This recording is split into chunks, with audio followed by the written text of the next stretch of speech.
Most people will never understand you, not because you are difficult, not because you are broken, not because there is something wrong with the way you are wired, but because what you have, this preference for your own company, this gravitational pull towards silence and solitude, is rarer than people think and far more powerful than anyone has ever told you. This video is not going to give you a list of traits and tell you they are special.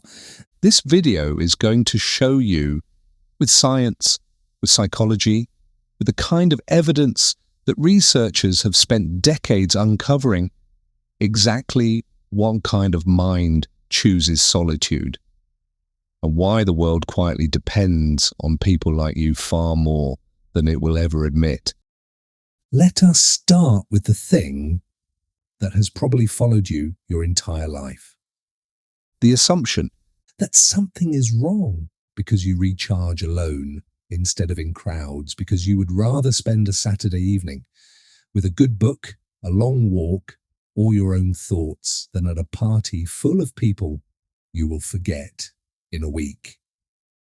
Because small talk feels like sandpaper on your brain. Because silence, the thing that makes most people deeply uncomfortable, feels to you like the most natural thing in the world. People have looked at this and called it shyness, antisocial behavior, introversion at best, a problem to be fixed at worst. They were wrong. What they were looking at was not a deficiency. What they were looking at was a different architecture of mind, one that processes the world more deeply, feels things more fully, and operates with a level of internal richness that most people will spend their entire lives reaching for and never quite finding. Solitude is not the absence of connection. It is where your most important connection, the one with yourself, actually lives. Here is what the research actually says. A landmark study published in the British Journal of Psychology examined the relationship between intelligence, population density, and life satisfaction. The findings were striking. For most people, more social interaction correlated with greater happiness. But for individuals with higher cognitive ability, people who think deeply, process complexity, and operate with rich inner lives, the opposite was true. More solitude correlated with greater well-being, greater clarity, greater satisfaction with their lives. The researchers concluded that highly intelligent individuals are simply less dependent on social frequency for their sense of meaning. They generate it internally.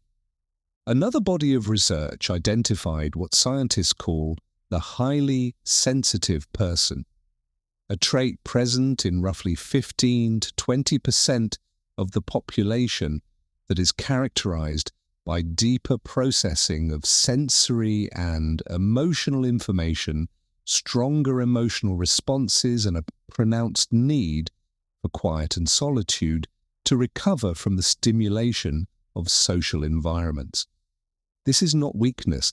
This is the nervous system of a person who is taking in more information per second than most people ever will. Of course, it requires more recovery time. Of course, silence feels necessary.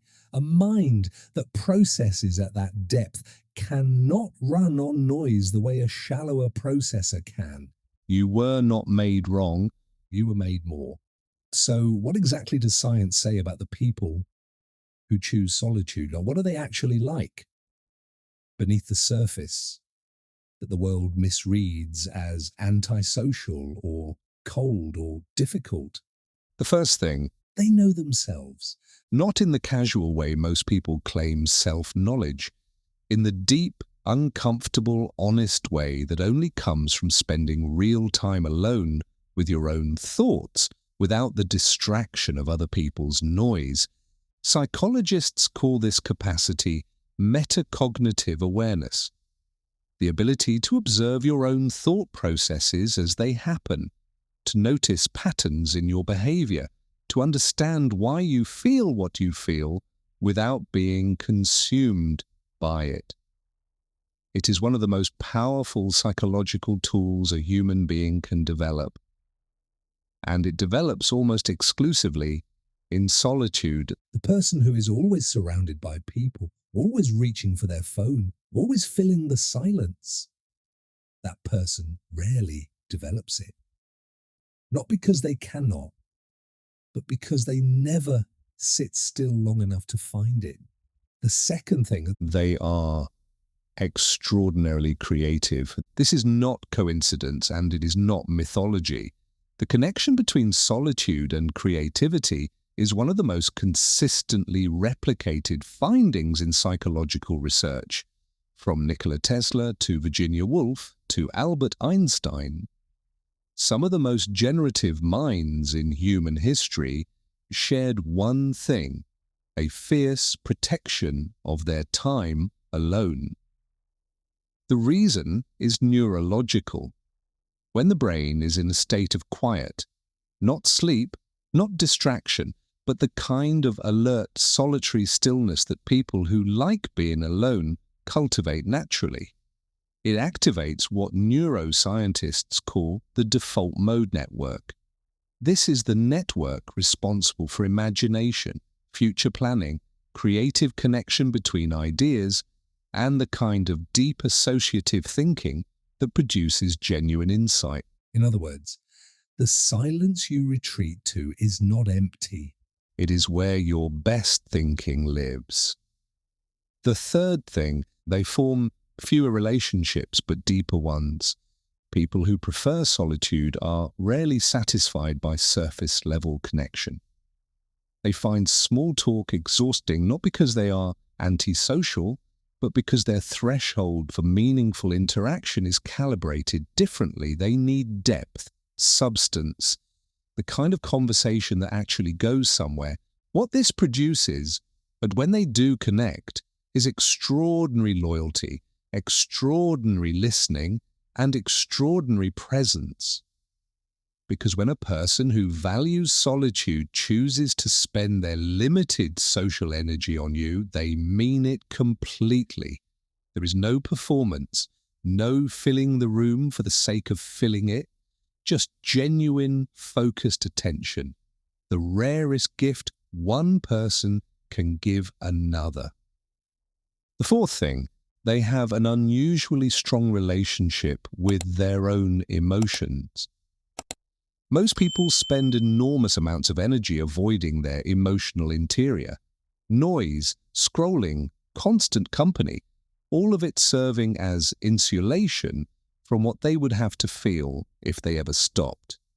The person who chooses solitude does not have that insulation, and so over time, sometimes painfully, always productively, they develop what psychologists call emotional granularity, the ability to distinguish between fine gradations of feeling, to name them precisely, to understand what they are communicating rather than simply being overwhelmed by them. This is the foundation of emotional intelligence, and it is built almost entirely in the quiet. The fifth thing, they are unusually resistant to outside influence. Research on conformity consistently shows that people who spend more time alone and less time seeking peer validation are significantly less susceptible to social pressure. They form opinions from the inside out rather than the outside in. They are less likely to change their views because someone else disapproves, less likely to make decisions based on what others will think, less likely to live a life that belongs to someone else's idea of what their life should look like. In a world that is designed at every level to manufacture conformity, through social media, through peer pressure, through the relentless need to belong, this kind of psychological sovereignty is extraordinarily rare. And it lives in the people who are comfortable being alone. The sixth thing, They understand the value of time in a way that most people never will. when you are someone who genuinely enjoys your own company, time takes on a different quality. It is not something to be killed or filled or escaped from. It is something to be used deliberately, intentionally, for the things that actually matter. This produces a kind of natural discipline that people who need constant stimulation often struggle to develop. The ability to sit with a project, a problem, a creative work, not because someone is watching, not because a deadline is forcing it, but because the quiet investment of your focused attention is something you actually understand how to give. But let us be honest about something. This way of being in the world is not without its difficulties. Being someone who chooses solitude in a culture that worships busyness and social performance comes with a specific kind of loneliness. Not the loneliness of being alone. You're comfortable with that. But the loneliness of being misread, of watching people draw the wrong conclusions about your quietness, of being labeled cold when you're actually just calibrated differently, reserved when you're actually just selective, antisocial when you are actually just more careful about where your energy goes. There is also the particular difficulty of a world that is not designed for you. Open plan offices, mandatory team events, the cultural insistence that extroversion is the default and introversion is the exception to be accommodated, the constant low-grade friction of navigating environments built for a social style that is not yours, these things are real, and they cost something, but here is what they do not change. The architecture of your mind is not a problem to be solved. It is a resource to be understood.